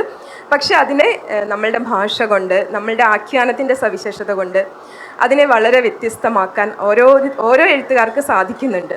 അതുകൊണ്ടുകൂടിയാണ് എനിക്ക് തോന്നുന്നു മലയാളത്തിൽ പണ്ട് പറയാറുണ്ട്, മലയാളത്തിൽ കവികളാണ്, കവികളല്ലാത്തവരെ കാണാൻ പറ്റില്ല എന്നൊക്കെ എന്നൊക്കെ ഉള്ള രീതിയിലൊക്കെ പരിഹസിച്ച് പറഞ്ഞ് കേട്ടിട്ടുണ്ട്. കഥാരംഗത്തും ഇപ്പോൾ ധാരാളം പേര് കഥകൾ എഴുതുന്നുണ്ട്. കഥ എഴുതാനുള്ള വെച്ചാൽ ഓരോ കഥയും മറ്റൊന്നിൽ നിന്ന് നമ്മൾ തന്നെ എഴുതിയ, എനിക്ക് തോന്നുന്നു ഓരോ എഴുത്തുകാരനും അവനവനോട് തന്നെ മത്സരിക്കേണ്ട ഒരു സാഹചര്യമുണ്ട്. മുമ്പ് എഴുതിയ ഒരു കഥ പോലെ ആവരുത് അടുത്ത കഥ എന്നുള്ളത് നമ്മളെ സംബന്ധിച്ച് വളരെ പ്രധാനപ്പെട്ടതാണ്. എല്ലാ കഥയും ഒരുപോലെ ഉണ്ട് എന്ന് ആളുകൾ പറയാൻ പാടില്ല. ചിലപ്പോൾ അത് ഉപരിപ്ലവമായ വായനയിൽ ചിലപ്പോൾ അങ്ങനത്തെ ഒരു സമാനത വായനക്കാർക്ക് തോന്നിയെന്നും വരാം. പക്ഷേ എനിക്ക് തോന്നിയിട്ടുള്ളത് വളരെ സൂക്ഷ്മതലത്തിൽ നമ്മൾ ഒരുപാട് മാറ്റങ്ങൾ, വ്യത്യസ്തതകൾ വരുത്താൻ ശ്രമിക്കുന്നുണ്ടെന്നാണ്. അപ്പോൾ വായനയിലും ഒരു സൂക്ഷ്മത ആവശ്യമുണ്ടെന്ന് ഞാൻ വിചാരിക്കാറുണ്ട്. എഴുത്തുകാരൻ വളരെ ക്ലേശിച്ചും അല്ലെങ്കിൽ അയാളുടെ ടീച്ചർ മാഡം പറഞ്ഞ പോലെ ഒരു ഇടിവെട്ടൊക്കെ ഏറ്റിട്ട് അതുപോലത്തെ അത്രയും ഒരു ആഘാതത്തിൽ നിന്നാണ് പലപ്പോഴും പല കഥകളും പിറക്കുന്നത്. അപ്പോൾ ആ കഥകൾ അതേ രീതിയിൽ അതേ ശക്തിയോടുകൂടി അതിൻ്റെ ഭാവതലം എത്രമാത്രം തീവ്രമാണോ അത്രയും തീവ്രതയോടെ അത് വായിക്കപ്പെടണമെന്ന് നമ്മൾ ആഗ്രഹിക്കാറുണ്ട്. എനിക്ക് ഒരുപാട് ഇഷ്ടമുള്ളൊരു കഥയാണ്, മനസ്സിൽ ഇങ്ങനെ നിൽക്കുന്ന ഒരു കഥയാണ്. കുറച്ച് വർഷം മുമ്പ് വന്ന കഥയാണ്. PK സുധി എന്ന് പറയുന്ന ആളെഴുതിയ അഷ്ടമുടിയിലെ വായനക്കാർ എന്നാണ് കഥയുടെ പേര്. അപ്പോൾ ആ കഥയിൽ ഒരു സ്ത്രീയും പുരുഷനും, പേരൊന്നുമില്ല അവർക്ക് വായിക്കാൻ ഭയങ്കര ഇഷ്ടമാണ്. അതുകൊണ്ട് പുസ്തകങ്ങളുമായിട്ട് ട്രെയിനിൽ കയറും. എന്നിട്ട് കുറേ ദൂരം യാത്ര ചെയ്യും. അവർ പുസ്തകങ്ങൾ വായിച്ചുകൊണ്ടിരിക്കും. ട്രെയിനിൽ വായിക്കാൻ ഇപ്പോഴല്ല, പണ്ട് വായിക്കാൻ നല്ല രസമായിരുന്നു. അപ്പോൾ അങ്ങനെ വായിച്ചുകൊണ്ടിരിക്കുന്ന അവർ വ്യത്യസ്തമായ കമ്പാർട്ട്മെൻറ്റുകളിലൊക്കെയാണ് കയറുന്നത്. പക്ഷേ ഒരു ദിവസം അവർ യാദൃശ്ചികമായിട്ട് ഒരേ കമ്പാർട്ട്മെൻറ്റിൽ വന്നു, അഭിമുഖമായിട്ടിരുന്നു. രണ്ടുപേരും കഥകളെക്കുറിച്ചും പുസ്തകങ്ങളെക്കുറിച്ചും സംസാരിച്ചു. പക്ഷെ അന്നാണ് നമ്മളുടെ പലർക്കും ഓർമ്മയുണ്ടാവും പെരുമൺ ദുരന്തം സംഭവിക്കുന്നത്. അപ്പോൾ അഷ്ടമുടിയിൽ കായലിലേക്ക് ട്രെയിൻ മറിഞ്ഞു. പക്ഷേ ഇവരിരുന്ന കമ്പാർട്ട്മെൻറ്റ് ഒരു ഫാൻറ്റസിയും കൂടി കലർന്നിട്ടുള്ള കഥയാണ്. ആ വെള്ളത്തിനടിയിൽ കിടന്നിട്ടും ഇവർ മരിച്ചിട്ടില്ല. അവർ പുസ്തകങ്ങൾ വായിച്ചുകൊണ്ടിരുന്നു. അങ്ങനെ വായിച്ച് 10-30 വർഷം കഴിഞ്ഞു. കയ്യിലുള്ള പുസ്തകങ്ങളെല്ലാം വായിച്ചു തീർന്നപ്പോൾ അവർ പെട്ടെന്ന് എങ്ങനെയാണോ ആ ട്രെയിൻ കായലിലേക്ക് പോയത്, ടൊർണാഡോ എന്ന് പറയുന്ന ഒരു ഇതാണ് അതിനെക്കുറിച്ച് പറയുന്നത്. അപ്പോൾ അതേപോലത്തെ ഒരു ടൊർണാഡോ വന്നിട്ട് ഈ കമ്പാർട്ട്മെൻറ്റ് മാത്രം എടുത്ത് ഐലൻഡ് എക്സ്പ്രസിൻ്റെ ആ സമയത്ത് പാലത്തിൽ കൂടി കടന്നുപോയ ഐലൻഡ് എക്സ്പ്രസിൻ്റെ ബാക്കിൽ ചേർത്ത് വെച്ചു. അപ്പോൾ ഇവർക്ക് ആകാംക്ഷയായി. 30 വർഷം കഴിഞ്ഞു. അപ്പോൾ എന്തൊക്കെയാണ് ലോകത്ത് സംഭവിച്ച മാറ്റങ്ങൾ എന്നല്ല അവരന്വേഷിക്കുന്നത്. ഇപ്പോൾ ഏതൊക്കെ പുസ്തകങ്ങളാണ് ഇറങ്ങുന്നത്, ആരൊക്കെയാണ് വായിക്കുന്നത്, ആളുകൾ എങ്ങനെയാണ് പുസ്തകങ്ങൾ ചൂസ് ചെയ്യുന്നത്, തങ്ങളെപ്പോലെ തന്നെയാണോ എന്നൊക്കെ അറിയാൻ വേണ്ടിയിട്ട് അവർ കമ്പാർട്ട്മെൻറ്റിലൂടെ മുഴുവൻ നടന്നു. അപ്പോൾ കാണുന്നത് ആരുടെ കയ്യിലും പുസ്തകമില്ല, എല്ലാവരുടെ കയ്യിലും മൊബൈലും ലാപ്ടോപ്പുമാണ്. എല്ലാവരും അതിൽ മുഴുകിയിരിക്കുകയാണ്. ഇപ്പോൾ ഈ മാക്സ്റ്ററും കിൻഡലും അങ്ങനത്തെ സംഗതികളൊക്കെ വരുന്നതിന് മുമ്പ് വന്ന കഥയാണ്, 18 മറ്റോ വന്ന കഥയാണ്. അപ്പോൾ അതുകൊണ്ട് അവരെല്ലാവരും വായനയും പുസ്തകവും ഇല്ലാത്ത ഒരു കാലമായി മാറി എന്നവർക്ക് ഭയങ്കരമായിട്ട് അപരിചിതത്വം തോന്നുന്നു. അതാണ് കഥയുടെ ചുരുക്കം. അപ്പോൾ ഈ കഥ ശരിക്കും ഒരു പ്രവചന സ്വഭാവമുള്ള കഥയാണെന്നൊക്കെ വേണമെങ്കിൽ നമുക്ക് പറയാം. അല്ലെങ്കിൽ നടന്നുകൊണ്ടിരിക്കുന്ന കാര്യത്തെക്കുറിച്ചുള്ള കഥയാണെന്ന് പറയാം. അപ്പോൾ കഥ വായിക്കുന്നത് ആരാണ് എന്നുള്ളതും വളരെ പ്രധാനപ്പെട്ടതാണ്. ഞാൻ നേരത്തെ പറഞ്ഞ പോലെ കഥ സൂക്ഷ്മമായിട്ട് എഴുതുന്നു, സൂക്ഷ്മമായ രീതിയിൽ ആഖ്യാനം ചെയ്യുന്നു. ആ കഥ അതേ ഇൻറ്റൻസിറ്റിയോടെ വായിക്കാനുള്ള ഒരു വായനയിലെ സൂക്ഷ്മതയും കൂടി നമുക്ക് പുതിയ കാലത്ത് ആവശ്യമാണെന്ന് എനിക്ക് തോന്നുന്നു. ഈ കഥയിൽ ഇങ്ങനെ അവർ വളരെ ദുഃഖിതരാവുന്നതായിട്ടാണ് പറയുന്നത്. അപ്പോൾ നമുക്ക് വായിക്കാൻ സമയമില്ല. എനിക്കും പലപ്പോഴും തോന്നാറുണ്ട് എഴുതുമ്പോൾ ഇതൊക്കെ ആരാണ് വായിക്കുക, ഏത് വായനക്കാരനാണ് ഇത് വായിക്കുക, അല്ലെങ്കിൽ ഞാൻ എഴുതിയത് അതിൻ്റെ അതേ ഇതിൽ ആരെങ്കിലും ഒരാളെങ്കിലും വായിക്കുമോ എന്നൊക്കെ നമുക്ക് സംശയം തോന്നാറുണ്ട്. ചില കഥകൾ അങ്ങനെ അല്ലാതെയും സംഭവിക്കാറുണ്ട്. ചിലപ്പോൾ നമ്മൾ വിചാരിക്കുന്നതിനപ്പുറത്തേക്ക് അത് വായിക്കപ്പെടാറുണ്ട്. എൻ്റെ ഒരൊറ്റ കഥയെക്കുറിച്ച് മാത്രം പറയാം. കാമലോഭിതം എന്നുള്ളൊരു കഥ. ഞാൻ അത് എഴുതുമ്പോൾ എനിക്ക് അതിൻ്റെ ടൈറ്റിലായിട്ട് മനസ്സിൽ വന്നുകൊണ്ടിരുന്നത് കാമമോഹിതം എന്നാണ്. അപ്പം ഞാൻ വളരെ നിയന്ത്രിച്ചിട്ടാണ് ആ പേര് ഒഴിവാക്കിയത്. അപ്പോൾ അത്രയും എനിക്ക് ആ കഥയും അതും ഇഷ്ടമാണ്, കാമമോഹിതം എന്നുള്ള. പിന്നെ ആ പേര് ഞാൻ ഉപയോഗിക്കുന്ന ഒരിക്കലും ശരിയല്ല, അതും എൻ്റെ കഥയ്ക്ക് ഉപയോഗിക്കുന്ന ഒരിക്കലും ശരിയല്ല എന്ന് തോന്നിയിരുന്നു. അപ്പോൾ ആ കഥയിൽ ഒരു ഭാര്യയില്ലാത്ത വിഭാര്യനായിട്ടുള്ള ഒരാൾ മകളുടെ വീട്ടിൽ വന്ന് താമസിക്കേണ്ടി വരുന്നു. അപ്പോൾ അയാളുടെ ഒരു ഫ്രസ്ട്രേഷൻസ്, അയാളുടെ സെക്ഷൽ ആയിട്ടുള്ള ഫ്രസ്ട്രേഷൻസ്, അയാളുടെ ഏകാന്തത, ഈ 2 കാര്യങ്ങളാണ് ഞാൻ പറയാൻ ശ്രമിച്ചത് ആ കഥയിൽ. പക്ഷെ ആ കഥ ശരിക്കും പറഞ്ഞാൽ മകളുടെ, ഈ അച്ഛനെ സംരക്ഷിക്കേണ്ടി വരുന്ന മകളുടെ സംഘർഷത്തിൽ ഊന്നിയിട്ടാണ് ഞാൻ കഥ പറഞ്ഞത്. ആ കഥ വായിച്ച് അതിനെക്കുറിച്ച് വന്ന കുറേ വായനകളിൽ വളരെ കൃത്യമായിട്ട് ഇനി നമ്മളുടെ തലമുറ അല്ലെങ്കിൽ നമ്മളുടെ സമൂഹം നേരിടുന്ന ഒരു പ്രധാനപ്പെട്ട പ്രശ്നമാണ് ഇത്തരം മുതിർന്ന ആളുകളുടെ ഇത്തരം സെക്ഷൽ ഫ്രസ്ട്രേഷൻസ് എന്ന രീതിയിൽ വായന വന്നപ്പോഴാണ് ഞാൻ ആലോചിച്ചത് അങ്ങനെ ഒരു തലം കൂടി ആ കഥയ്ക്ക് ഉണ്ടല്ലോ എന്നുള്ളത്. അപ്പോൾ വായന പലപ്പോഴും കഥയെ പൂർത്തീകരിക്കുന്ന അനുഭവം, എനിക്ക് പലപ്പോഴും ഉണ്ടാവാറുണ്ട്. ഇതല്ല ഞാൻ ഇത്രയും ആഴത്തിൽ ഞാൻ ഉദ്ദേശിച്ചിരുന്നില്ല. പക്ഷെ ആ ഒരു തലത്തിലേക്ക് കഥ വായന നീണ്ടുപോകുന്നത്, വായന ആഴ്ന്നു പോകുന്നത്, അത് വളരെ പോസിറ്റീവായിട്ട് ഞാൻ വിചാരിക്കാറുണ്ട്. മിക്കവാറും എല്ലാ എഴുത്തുകാർക്കും കിട്ടേണ്ട ഒരു എഴുത്തുകാരൻ പ്രതീക്ഷിക്കുന്ന ഒരു സൗഭാഗ്യം കൂടിയാണ് കഥ നല്ല രീതിയിൽ വായിക്കപ്പെടുക എന്നുള്ളത്. അത് എല്ലാവർക്കും എല്ലായ്പ്പോഴും കിട്ടണമെന്നില്ല, പക്ഷേ അതിനുള്ള സാധ്യതകളുണ്ട്, അവസരങ്ങളുണ്ട്. അപ്പോൾ പിന്നെ ഫേസ്ബുക്കും അങ്ങനത്തെ ഇതൊക്കെ ഉള്ളത് കൊണ്ട് നല്ലൊരു കഥ വന്നു കഴിഞ്ഞാൽ അതിനെക്കുറിച്ച് ഒരുപാട് ഡിസ്കഷൻസും അതിനെക്കുറിച്ചുള്ള അഭിപ്രായങ്ങളൊക്കെ അപ്പോൾ തന്നെ എനിക്ക് തോന്നുന്നു ഇൻസ്റ്റൻറ്റ് പ്രതികരണം എന്നൊക്കെയുള്ള രീതിയിൽ അത്തരം അഭിപ്രായ പ്രകടനങ്ങളും ഉണ്ടാവുന്നുണ്ട്. അപ്പോൾ അതുകൊണ്ടും എഴുത്ത്, പ്രത്യേകിച്ച് കഥ വായിക്കാൻ ഒരുപാട് സമയം വേണ്ട. അപ്പോൾ ആനുകാലികങ്ങളിൽ വരുന്ന കഥകൾ വളരെ പെട്ടെന്ന് വായിച്ച് അതിനെക്കുറിച്ച് പ്രതികരിക്കാനും അഭിപ്രായം പറയാനും ഒക്കെ പറ്റുന്ന ഒരു കാലം കൂടിയാണ്. അപ്പോൾ വായനയും സൂക്ഷ്മമാവുന്നുണ്ട്, എഴുത്തും സൂക്ഷ്മമാവുന്നുണ്ട്. അപ്പോൾ വാക്കാണ് നമ്മളുടെ ഏറ്റവും പ്രധാനപ്പെട്ട ആയുധം എന്ന് പറയാം. മാധവിക്കുട്ടി തന്നെയാണ് പറഞ്ഞത്, എൻ്റെ ശബ്ദകോശം പരിമിതമാണെന്ന് അവർ പറയുന്നത്. എനിക്ക് കുറച്ച് വാക്കുകളേ ഉള്ളൂ. ആ കുറച്ച് വാക്കുകൾ കൊണ്ടാണ് ഞാൻ ഇത്രയും വലിയ ലോകത്തെ ഇത്രയും അധികം അനുഭവങ്ങളെ ആവിഷ്കരിക്കേണ്ടി വരുന്നത്. അപ്പോൾ ഇതെല്ലാ എഴുത്തുകാർക്കുമുള്ള ഒരു പരിമിതി എന്നല്ല, നമ്മളൊരു തോന്നലായിരിക്കും. നമ്മളുടെ അടുത്ത് വാക്കുകൾ വളരെ കുറവാണല്ലോ, ഇത്രയും അക്ഷരങ്ങളല്ലേ ഉള്ളൂ, ഇത്രയും വാക്കുകളല്ലേ ഉള്ളൂ. അതുകൊണ്ടാണല്ലോ നമ്മൾ ഈ വലിയൊരു ലോകത്തെ, വലിയൊരു പ്രപഞ്ചത്തെ നമ്മൾ ചിമിഴിൽ ഒതുക്കുന്നത് പോലെ ആവിഷ്കരിക്കേണ്ടത് എന്നുള്ളത് ഒരു പ്രശ്നമായിട്ട് പലപ്പോഴും തോന്നാറുണ്ട്. എഴുതുമ്പോൾ തോന്നും എന്നാണ് ഞാൻ വിചാരിക്കുന്നത്. പക്ഷേ ഇതും ഒരു എഴുത്തുകാരി പറഞ്ഞതാണ്, വാക്കാണ് എഴുത്തുകാരനെ ശുപാർശ ചെയ്യുക. ഗീതാഹിരണ്യൻ പറഞ്ഞതാണ്.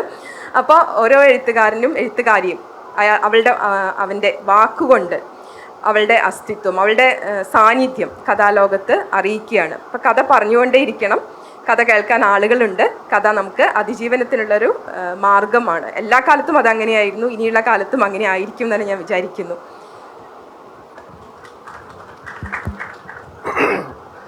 നമ്മുടെ സമയം വളരെ പരിമിതമാണ്. 10:50 അടുത്ത സെഷൻ ഇവിടെ തുടങ്ങാനിരിക്കുന്നത്. നമ്മളിതിപ്പോൾ ഇവിടെ ജിസ അവസാനം പറഞ്ഞു നിർത്തിയത് ഈ വായനയെക്കുറിച്ചാണ്. ഉണ്ണി സംസാരിച്ചപ്പോഴേ ഒരു കാര്യം പറഞ്ഞിരുന്നു, ഞാൻ എൻ്റെ കഥകളെക്കുറിച്ചൊന്നും പറഞ്ഞില്ലായിരുന്നു. ഞാൻ എൻ്റെ കഥകളുടെ വായനക്കാരനല്ല, മറ്റുള്ളവരുടെ കഥകളാണ് ഞാൻ വായിക്കാറ്. മറ്റുള്ളവർ ഈ ജീവിതത്തിൽ നിന്ന് എന്ത് നിഗൂഢതകളാണ് കണ്ടെത്തുന്നത് എന്നറിയാൻ വേണ്ടിയിട്ട് ഞാൻ മറ്റുള്ളവരുടെ കഥകൾ വായിക്കാറാണ്. ഇപ്പോഴും ഞാൻ വായിച്ചുകൊണ്ടിരിക്കുന്നത് ഈ കൊറിയൻ കഥകളുടെ ഒരു വലിയ സമാഹാരത്തിൽ നിന്ന് അവിടെയുള്ള ആൾക്കാരെങ്ങനെയാണ്, ഏതൊക്കെയാണ് അവരുടെ ജീവിത രീതികൾ, അവരുടെ ജീവിത രഹസ്യങ്ങൾ എന്നറിയാൻ വേണ്ടിയിട്ട്. അപ്പം ഞാൻ ഇങ്ങനെ ഒരു ആത്മാനുരാഗിയായ ഒരു കഥാകൃത്തല്ല. എൻ്റെ കഥകൾ ഞാൻ വായിക്കാറില്ല. ഞാനത് എഴുതിയിട്ട് പിന്നെ അത് വായനക്കാരാണ് അത് വായിക്കേണ്ടത്. കാരണം ആ കഥകൾ എഴുതിപ്പെട്ടിട്ടുള്ളത് എനിക്ക് വേണ്ടിയിട്ടല്ല, ആ കഥകൾ എഴുതപ്പെട്ടിട്ടുള്ളത് വായനക്കാർക്ക് വേണ്ടിയിട്ടാണ്. വായനക്കാരാണ് ആ കഥയെ പൂരിപ്പിക്കുന്നത്. ഞാൻ എഴുതിയിട്ടുള്ളത് ചിലപ്പോൾ അപൂർണമായിരിക്കും, ആ കഥകളെ വായനക്കാരാണ് അത് പൂരിപ്പിക്കുന്നത്. അപ്പോൾ ആ കഥകൾ വായനക്കാർക്ക് വേണ്ടിയുള്ളത്. അതുകൊണ്ടാണ് ഞാൻ മറ്റെഴുത്തുകാരുടെ കഥകളെക്കുറിച്ച് പറയാറ്. അങ്ങനെ വായിച്ചിട്ടാണ് നമ്മൾ ഇപ്പോഴും നൊബേൽ പുരസ്കാരം കിട്ടിയിട്ടുള്ള ഹാൻകാങ്ങിൽ ഞാൻ എത്തിച്ചേർന്നത്. അവരെന്താണ് എഴുതിയിട്ടുള്ളത്, സൗത്ത് കൊറിയയിലുള്ള ഒരു എഴുത്തുകാരി എന്താണ് എഴുതിയിട്ടുള്ളതെന്ന് അറിയാൻ വേണ്ടി വർഷങ്ങൾക്ക് മുമ്പേ വായിച്ച പുസ്തകമാണ് പിന്നീട് ഞാൻ തന്നെ മലയാളത്തിലേക്ക് വിവർത്തനം ചെയ്തത്, വെജിറ്റേറിയൻ. അപ്പോൾ ഇങ്ങനെ അന്വേഷിച്ച് നമ്മൾ ഈ ജീവിതത്തെ അന്വേഷിച്ച് ഞാൻ പോകുന്നത് കഥകളിലൂടെയാണ്. കഥകൾ തേടി അതിലൂടെ ജീവിത സത്യങ്ങൾ കാണുക എന്നുള്ളതാണ് ഒരു രീതി. അപ്പോൾ ഇത് പറയാൻ ഒരുപാട് കാര്യങ്ങൾ എനിക്കുണ്ടാവും, ഇവിടെയുള്ള മറ്റു 3 പേർക്കുണ്ടാവും, നിങ്ങൾക്കും ഉണ്ടാവും. പക്ഷേ ഇതിലിനി കുറച്ച് സമയം സദസ്യർക്ക് വേണ്ടിയിട്ടുള്ളതാണ്. അവരുടെ ചോദ്യങ്ങൾ, പ്രസക്തങ്ങളായ ചോദ്യങ്ങൾ. വളരെ കുറച്ച് സമയം അല്ല, ഒരു മിനിറ്റ് നിങ്ങൾ ഒന്നങ്ങോട്ട് കൺക്ലൂഡ് ചെയ്തു കേട്ടോ. 10 മിനിറ്റ് കൊണ്ടിരിക്കാം. ഒരു മിനിറ്റ്. അല്ല, ഒരു മിനിറ്റ്. അല്ല, പിന്നെ 1-2 കാര്യങ്ങൾ പെട്ടെന്ന് പറയാൻ തോന്നിയത് മാത്രമേ ഉള്ളൂ. ജിസ പറഞ്ഞിട്ടുണ്ടല്ലോ, ജിസ വായിക്കുന്ന ഹൃദയം കൊണ്ടാണ് വായിക്കുന്നതെന്ന് പറഞ്ഞു. ഇപ്പോൾ ഈ സൂക്ഷ്മവിചാരം, കഥയുടെ സൂക്ഷ്മവിചാരം ഇല്ലാതാക്കുന്നൊരു സാധനപ്പുണ്ട്. നിങ്ങൾക്കൊക്കെ പലർക്കും എതിർപ്പുണ്ടാവും. കഥയുടെ സൂക്ഷ്മവിചാരം നടക്കണമെങ്കിൽ ആദ്യം സാഹിത്യ ക്യൂസ് നിരോധിക്കണം എന്നാണ് എനിക്ക് അഭിപ്രായമുള്ളത്. ഈ സാഹിത്യ ക്യൂസിൽ അതിൻ്റെ ഇൻഫർമേഷൻസ് മാത്രമാണ് ചോദിക്കുന്നത്. ഒരു കഥയിൽ നിന്ന് അതിൻ്റെ ഇൻഫർമേഷൻസ് അല്ല പ്രധാനമായിട്ടില്ല, അതിൻ്റെ ഉള്ളിൽ കിട്ടുന്ന അതിൻ്റെ ഭാവം ഉണ്ടല്ലോ, അതിലേക്ക് ഇറങ്ങിച്ചെല്ലുന്ന. പക്ഷെ സാഹിത്യ ക്യൂസ് നിഷേധിക്കുന്ന ഇതാ. കുട്ടികൾ തെറ്റിദ്ധരിക്കും സാഹിത്യ ക്വിസിൽ 100 മാർക്ക് വാങ്ങിക്കണമെങ്കിൽ സാഹിത്യത്തിൽ 1ാം സ്ഥാനത്ത് എത്തിയിരുന്നു. പക്ഷെ എവിടെയും എത്താൻ പോകുന്നില്ല. ഒരു കൃതി വായിക്കുന്നത് ഇപ്പം എനിക്ക് എൻ്റെ കൃതിയിലത്തെ ദൈവത്തിൻ്റെ പുസ്തകത്തിലൊരു സാഹിത്യ ക്വിസ് നടത്തിയാൽ ഞാൻ തോറ്റു, കഥാപാത്രങ്ങളുടെ പേരൊക്കെ. അപ്പം ഇങ്ങനെ സാഹിത്യ കൃതികളുടെ ആ സൂക്ഷ്മ വിചാരങ്ങൾക്ക് ചെല്ലാൻ അതിൻ്റെ ആത്മാവിലേക്ക് ഇറങ്ങിയിട്ടുള്ളൊരു വായന. ഇപ്പോൾ വായനയെ പറ്റിയും ജിസ പറഞ്ഞു, ആ കാര്യം ഒന്ന് ഊന്നിപ്പറയാം. അപ്പോൾ അതിന് നമ്മളെ പഠിക്കുന്ന കുട്ടികളുണ്ട് ഇവിടെ മലയാളം യൂണിവേഴ്സിറ്റിയിൽ സാഹിത്യ രചനയ്ക്ക് ഞാൻ പഠിപ്പിക്കുന്ന കുട്ടികൾ ഇവിടെ എത്തിയിട്ടുണ്ട്. സാഹിത്യം അടുത്ത തലമുറയിൽ കഥാകാരന്മാരാകുന്നവരും കൂടിയും ഇവിടെ എത്തിയിട്ടുണ്ട്. അതും കൂടി ഒന്ന് അക്നോളജ് ചെയ്യാനാണ് ഞാൻ മൈക്ക് വാങ്ങിയത്. നമസ്കാരം. മാം, പാമ്പ് കടിയേറ്റൊരു കുട്ടി മരിച്ച കാര്യം സൂചിപ്പിച്ചു. ഞാൻ അതുമായി ബന്ധപ്പെട്ടുകൊണ്ടൊരു കാര്യം സംശയം ചോദിക്കുകയാണ്. അതായത് ക്രൈറ്റ് എന്ന് പറയുന്ന വിഭാഗത്തിൽ, വെള്ളിക്കെട്ടൻ ക്രൈറ്റ് എന്ന് പറയുന്ന വിഭാഗത്തിൽപ്പെട്ട പാമ്പ് കടിച്ചാൽ ഈ പാമ്പ് കടിയുടെ ആ ദംശനത്തിൻ്റെ അടയാളം ഉണ്ടാവില്ല. മാത്രമല്ല ഇത് മെഡിക്കൽ ഓട്ടോപ്സി നടത്തിയാൽ പോലും എന്താണ് ഇതിൻ്റെ റീസൺ എന്ന് കണ്ടുപിടിക്കാൻ പറ്റില്ല. ഇത് പാരലൈസ്ഡ് ആയിട്ടാണെന്ന് ഉള്ള തരത്തിൽ തോന്നുകയുള്ളൂ.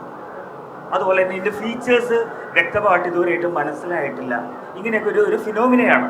അപ്പോൾ നമുക്കറിയാം ഇന്നിപ്പോൾ പല സ്ഥലങ്ങളിലും ഈ ക്രൈം റേറ്റിംഗ് ഇതുമായി ബന്ധപ്പെട്ട് പാമ്പ് കടിപ്പിച്ചും പറ്റുമല്ല.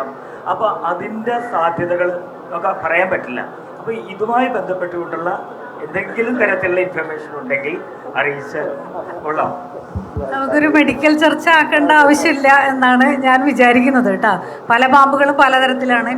ന്യൂറോളജിക്കൽ അഫക്ഷൻ ഉണ്ട്, ബ്ലീഡിങ് ഉണ്ടാക്കിയിട്ടുള്ള മരണമുണ്ട്. അപ്പോൾ അതൊന്നും ഇപ്പോൾ വിശകലനം ചെയ്യേണ്ട ഒരു സാഹിത്യ ഇതാണല്ലോ അത്.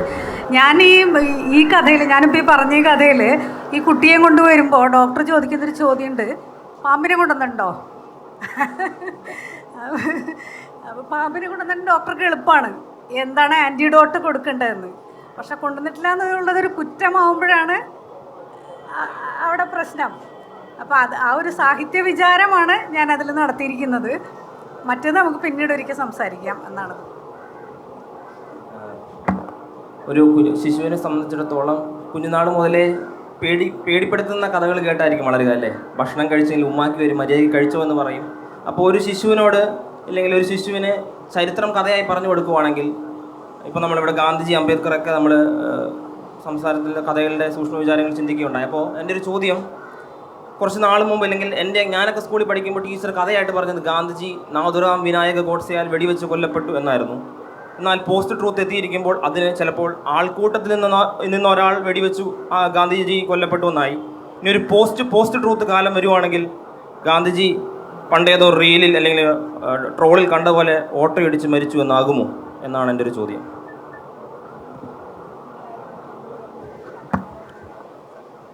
അല്ല, ഇത് നമുക്ക് വളരെ അത്യന്തം രാഷ്ട്രീയമായിട്ടുള്ളൊരു വിഷയമാണ്. പോസ്റ്റ് ട്രൂത്തിനെ പറ്റിയൊക്കെ നമ്മൾ പറഞ്ഞല്ലോ.